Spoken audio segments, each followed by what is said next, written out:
Hi everybody, welcome to the month of September and the Lawrenceburg Public Library's Year of Stones and Crystals. This stone and crystal, or actually mineral, for the month of September is Sodalite.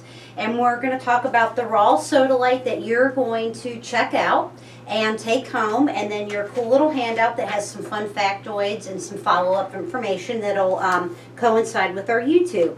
And again, just a thanks to the Lawrenceburg Public Library, the friends of the library for sponsoring, and most of all you for expressing interest and taking time to call in and register and come to the library and pick up your stone or crystal.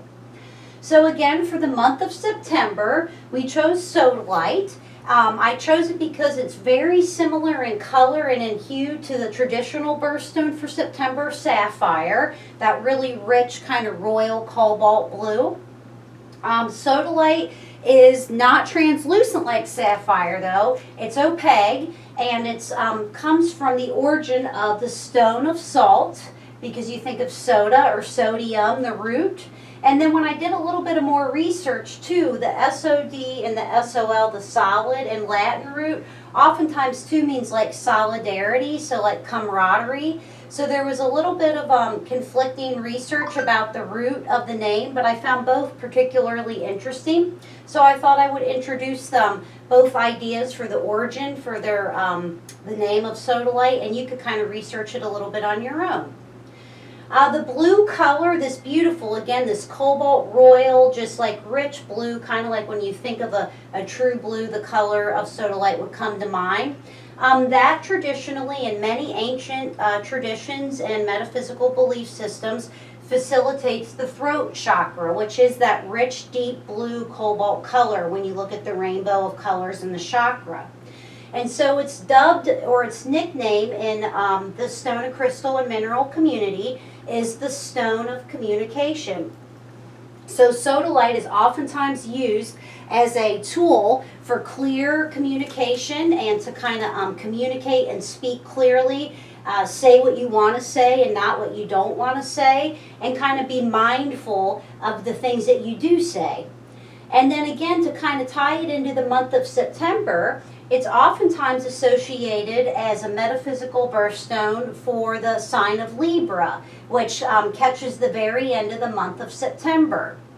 So Sodalite is really cool, and it's oftentimes confused with lapis because of that rich blue, again, just cobalt royal color that all of us are just so drawn to, and people have been since ancient times. So tombs of Egyptians and natives that have wandered the world have all been found with little pieces and amulets carved out of Sodalite. So because it's oftentimes confused with lapis, because it kind of is lapis, so this is sort of a neat thing. So if you had a piece of Sodalite that instead had the bands of pyrite in it instead of the white bands, that would be lapis. So it becomes Sodalite because of the absence of pyrite. And Sodalite is banded with the white, again, where lapis is banded or streaked with like the gold.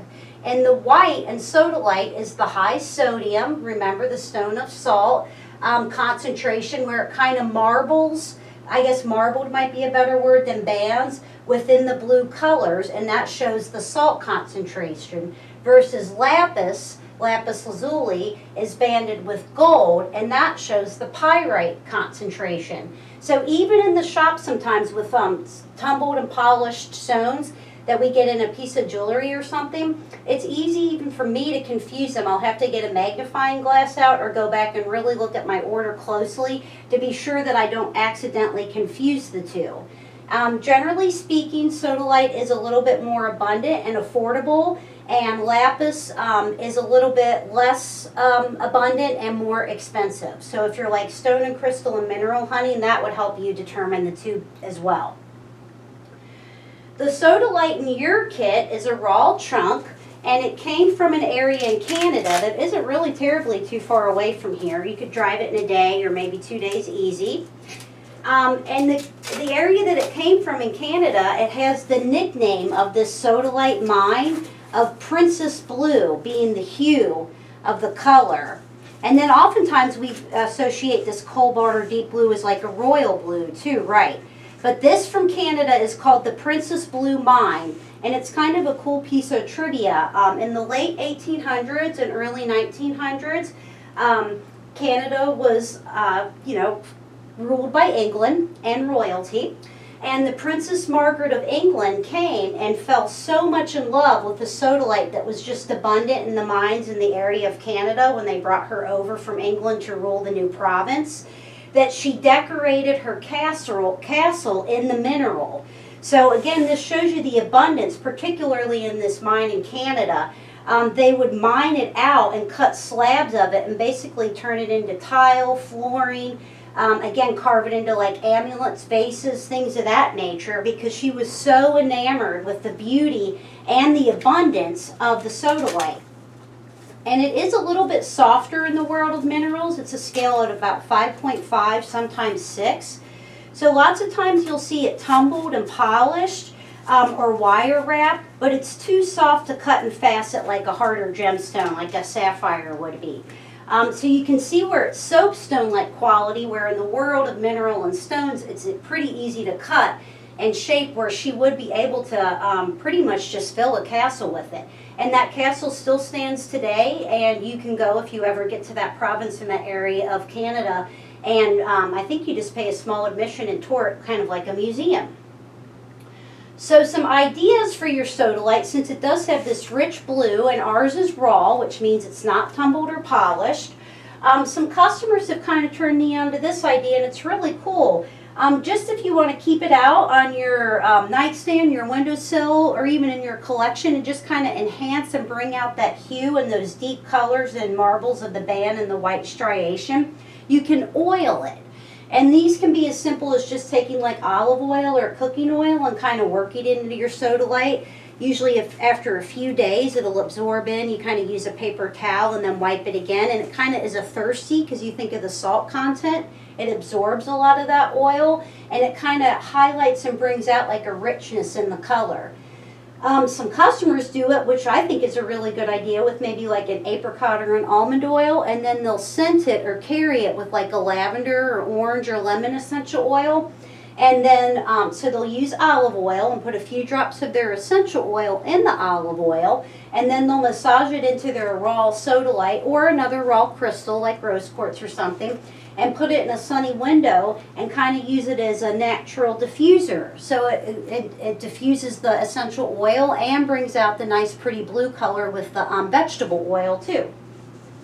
And another fun way, if you have a little person who's enjoying your stone and crystal and mineral collection this year from Lawrenceburg as well, just really simple little bowls of water, even a plastic container or yogurt cup, and a little bit of soap. My kids love to use like an old toothbrush or kitchen brush and scrub them and rinse them and make the bubbles, and then put it in clear water and just sit it in the sun. And it's just a really soothing, easy way for little kids to kind of spend some time out on the picnic table or porch and play with something.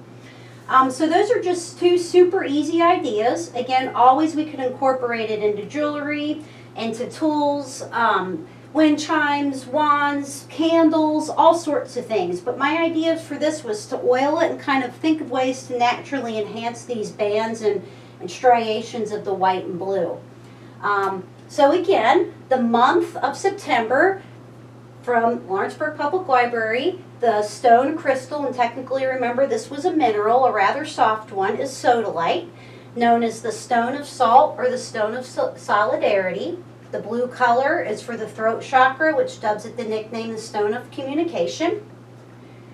And we talked about its similarities and oftentimes confused with lapis.